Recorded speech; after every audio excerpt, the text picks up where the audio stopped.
নমস্কার। এই আপনারা সবাই জানেন যে গতকাল কাঞ্চনপুরে কি হয়ে গেল। এটা খুবই দুঃখের বিষয়,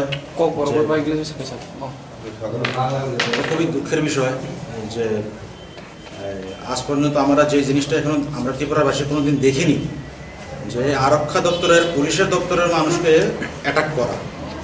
আমরা বিভিন্ন রকমের আন্দোলন দেখেছি, কিন্তু আজ পর্যন্ত এই যে স্টেপ, যে বিশ্বজিৎ দেববর্মা নামে যে প্রাণ হারিয়েছেন, ওনাকে কিভাবে মারা হলো সেটা আমাদের কাছে ভিডিও প্রুফও রয়েছে। এটা কোনো ধরনের শিক্ষিত অথবা সুস্থ মানুষের কাজ হতে পারে না। আর আপনারা তো সবসময় জানেন যে ব্রুর যে রিসেটেলমেন্ট প্ল্যান হয়েছে সেটা সেন্ট্রাল গভর্নমেন্ট, মিজোরাম গভর্নমেন্ট এবং স্টেট গভর্নমেন্টের মধ্যে। তো সুতরাং গভর্নমেন্ট কী কারণে একটা স্ট্রং স্টেপ নিচ্ছে না সেই নাগরিক মঞ্চ এবং এই মিজো কনভেনশনের বিরুদ্ধে, সেটা সত্যি একটা বিস্ময়ের ব্যাপার। আমরা এই যে গতকালের ঘটনাকে আমি তীব্র ঘৃণা করি, তীব্র নিন্দা জানাই। কারণ এটা মানে আমরা যদি বলি এটা টোটালি মানে ইনফ্লুয়েন্স বাই কমিউনাল অ্যাক্ট। কমিউনালি তারা প্রচণ্ডভাবে এইসব কী করবে মানে মোটিভেটেড। তো সুতরাং গভর্নমেন্ট কী কারণে স্ট্রং স্টেপ নিচ্ছে না সেটাও একটা আমাদের কাছে প্রচণ্ড বিস্ময়ের ব্যাপার। এবং আমরা এখানে জয়েন্ট মুভমেন্ট বিভিন্ন সংগঠনের পক্ষ থেকে এটাই দাবি করবো, মুখ্যমন্ত্রী যাতে এই তাড়াতাড়ি এই জিনিসটার উপরে নজর দেন এবং যারা এখানে এই বন্ধের ডাকার মধ্যে যারা রেসপন্সিবল এবং যে লোকেরা আমাদের এই বিশ্বজিৎ দেববর্মাকে খুন করেছেন তাদেরকে অতি সত্বর যাতে আইনি পদক্ষেপ নেওয়া হোক। কারণ অ্যাকচুয়ালি যে আমাদের যে নাগরিক মঞ্চের যে বিভিন্ন মেম্বার রয়েছেন,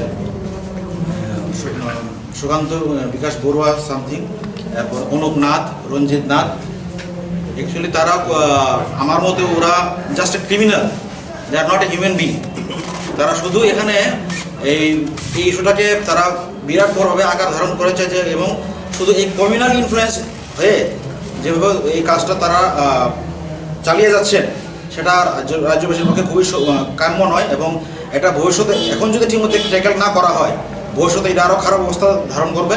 এবং আমরা প্রত্যেক রাজ্যবাসী এই জিনিসটার উপরে প্রচণ্ডভাবে নজর দেওয়া উচিত যে এইরকম ঘটনা যাতে কাঞ্চনপুর অথবা ত্রিপুরার যে কোনো জায়গায় এই ঘটনা যাতে দ্বিতীয়বার রিপিট না হোক।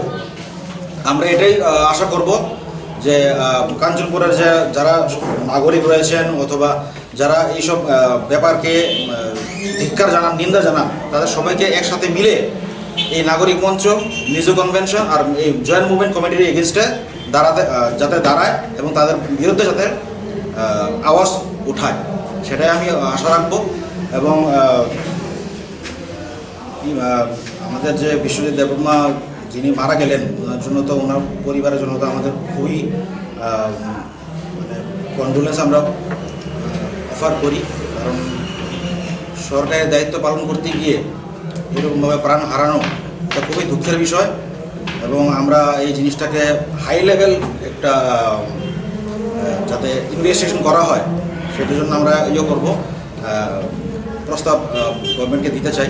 সুতরাং আগামী দিনে যাতে পরিস্থিতি আরও খারাপের দিকে না যায় সেই দিকে আমাদের প্রত্যেক নাগরিক, ত্রিপুরার নাগরিককে আমরা নজর দিতে হবে। তো সুতরাং আজকের এই প্রেস মিটের এই কারণ যে আমরা পুরো বিষয়টাকে ধিক্কার জানিয়ে, নাকার জানিয়ে আমরা এই প্রেস কনফারেন্সটা অর্গানাইজ করেছি। এবং আমরা আশাবাদী যে ভবিষ্যতে এটা নিয়ে আলোচনা হবে এবং এটার রেজাল্ট আমরা পাবো।